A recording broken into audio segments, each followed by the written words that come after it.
Hey guys, Drifter here. Today is a follow-up to yesterday's skill-based matchmaking video, and a lot of you might want to know, well, what's life like after the skill-based matchmaking is finally done? And the answer is it's more or less the same, but with less data entry. Very few people in the Call of Duty community were satisfied with the results that Ace and I had. Many of the members of the community wish for the test to be run differently, or with different analysis, or at different times of day, and connections, and a whole variety of things, and this has been pointed out a lot on Reddit. And the sad thing about that is there are good posts like, say, this one that has legitimate scientific criticism about the flaws of our study, and that one gets downvoted, whereas dumb stuff like they must be Activision shills gets upvoted. I've been pretty bagging on Reddit lately, but overall they took the news well. And I have mixed feelings about this kind of thing because the attitude that we're incorrect or that we're wrong or that our methods are flawed is 100% right, but it's the wrong work ethic, which is kind of the topic of today's video. I wanted to talk about the flaws in our tests, the limitations, and encourage people to try to replicate or do their own work because I challenge you, the Call of Duty community, to do a better job than me, prove me wrong, and just replace me. Just be a better version of me. That shouldn't be too hard. But basically, the test that Ace and I ran was a very simple one. It was limited in scale, massively flawed in a variety of ways.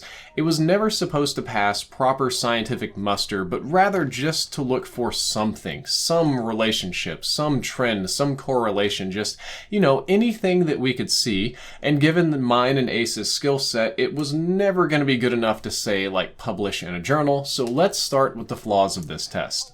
The first, biggest, and most obvious one is sample size. Like, ours was very small. 6 accounts, over 3 to 5 games each on one game mode in one region at one time a day with no parties and no crossplay is a very tiny sample of matchmaking and isn't particularly representative of how most people play Call of Duty.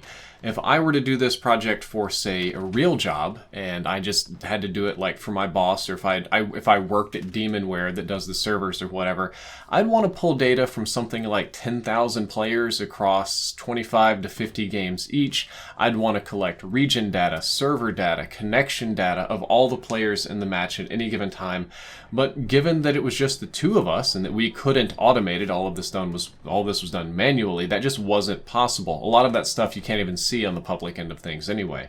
Neither Ace or I, as far as I'm aware on his end, has any experience in programming, so all the data entry was manual. That's another common one. Like, I talk about algorithms and stuff, and I kind of get crapped on a little bit for it because I'm not a programmer. I don't know how to program things. My experience was primarily block solve algorithms in MATLAB or MathCAD or something, and iterative algorithms, so I would know how to use the big dum-dum blocks and tell formula, sort, edit, blah, blah, blah, but not, like, code it out. So that's kind of me. But the problem with this is that data entry was by far the most tedious part of everything. That in and of itself probably took 10 times more time than running the actual test did. Just hours upon hours upon hours hunching over my phone, getting data, punching it into the computer. There's probably typos in there given the sheer volume of it and how long it took. And it was really painful for me because my spine isn't hooked up right, which leads to today's sponsor, Holistic Extracts. That's the CBD company that I've been working with lately.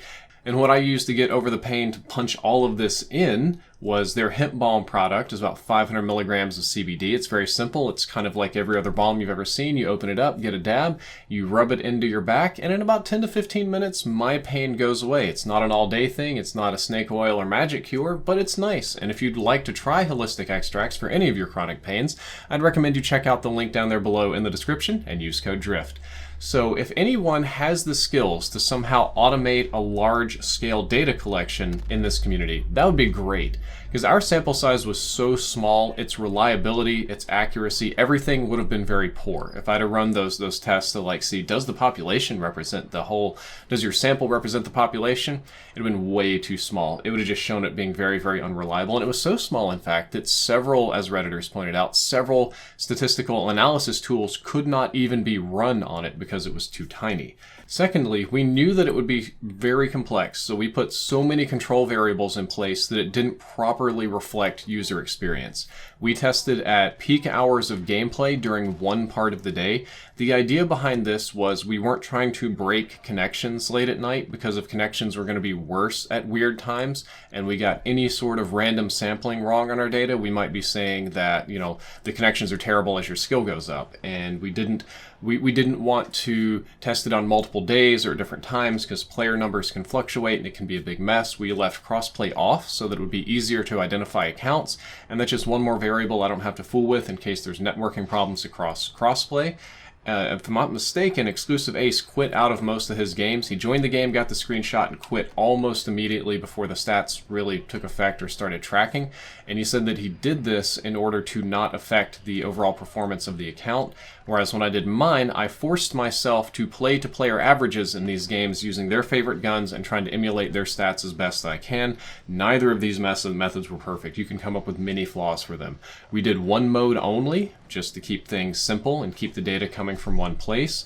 We did one region, which would be North America. Mine was Texas, his was Canada, and that's just kind of, because where we lived. I wasn't going to fly all over the world to test this.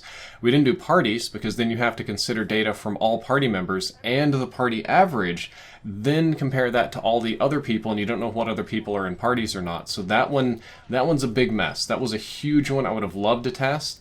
But all of these things were done to help control variables, to keep it so that we can only be testing one thing. However, it's a poor reflector of how people actually play Call of Duty. Most people have crossplay on. They play early in the morning, peak hours, and late at night. People play with their friends. They play all kind of modes. They don't quit out of their games. They don't play perfectly to their averages. It'll go up and down. They'll do different things. So none of this was perfect. It all had flaws, definitely. There were flaws with exact account identification as well. Some names, as you'll see in the data, were just far too common to ever hope to find the right one. There were others that we had to try to find based on what system they were playing, when their recent games were, what their level was, login, logout times, stuff like that. We had to try there's like 15 420 dank buds, but there's only one that's the exact same level as the guy in the game. But how old is this data? I'm not sure. There's flaws in that.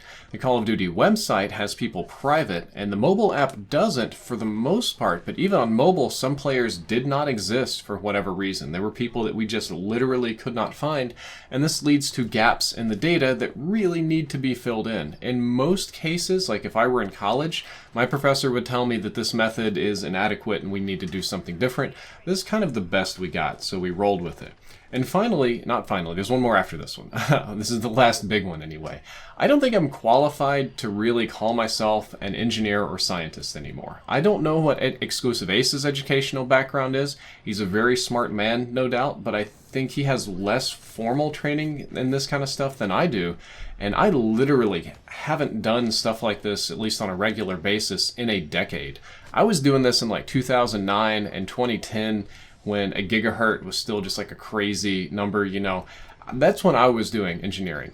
I have never used my degree in the field. I have swapped jobs a bunch of times before YouTube popped off, and now I'm just doing YouTube videos like crazy. But the functional grasp, the remembering all of the formulas without looking them up, the crunching the numbers in my head, perhaps the size of the toolbox has declined over time. I couldn't just jump back into engineering today. I would need like a year or two to train up to it.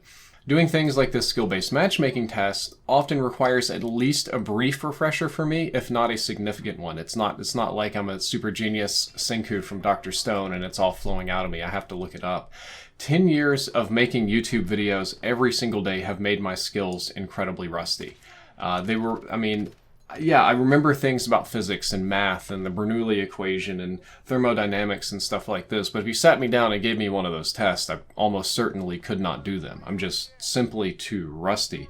So there were probably several more tests that I could have run on the data, several more analysis tools, several more variables we could have come up with that would have been reasonable to test, but I'd kind of forgotten a lot of those. Don't worry, Reddit was there to correct me.